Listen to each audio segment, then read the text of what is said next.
Tapos na yung pagpalit ng water meter. Ayan. So, ibalik na natin ito. Yung cover. Ayan. Ayan. So, ang next project natin is ito. Yung sanitary valve. So, ayan. Hindi lang. Kailangan magamit tayo ng gloves kasi marumi ito. Ito yung galing sa Puso Negro. Buksan na natin.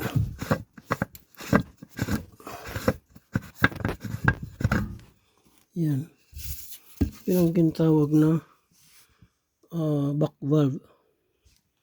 Pag bumaha doon sa labas, kita mo itong puti na yun. Nagko-close na ganun yan. Yan. Yan.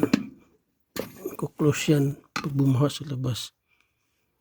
Sasara niya para yung tubig di pumasok dito. Okay. Dali lang. Buksan ko yung faucet doon para testing. Yan. Buksan natin yung tubig. Kita natin dito yung tubig bumaba. Yan. Tapos ito dapat naglalaro yan. Kaya kailangan linisin. Yan. Okay. Yan ang tubig. Bumaba na. Ibig sabihin wala siyang bara. Yan ang back valve tinatawag dito sa basement. Pag nagbaha sa labas, nag-automatic close yung valve na white na yun. Pwede bumaba dito sa basement. Okay? So ibalik na natin yan. Linis na natin eh. Right. Medyo mabango lang siya. Konti. Dapat yan isara mabuti. Pwede mabas yung tubig. Okay. Linis na yun doon. Ayan.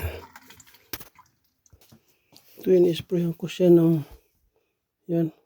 Pang insect control kasi mayroon mga gagamba para mamatay.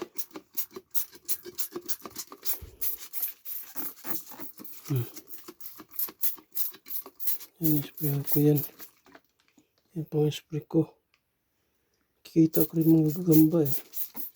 Okay, thank you. Ayan, tapos na. So, ibalik na lang natin ito.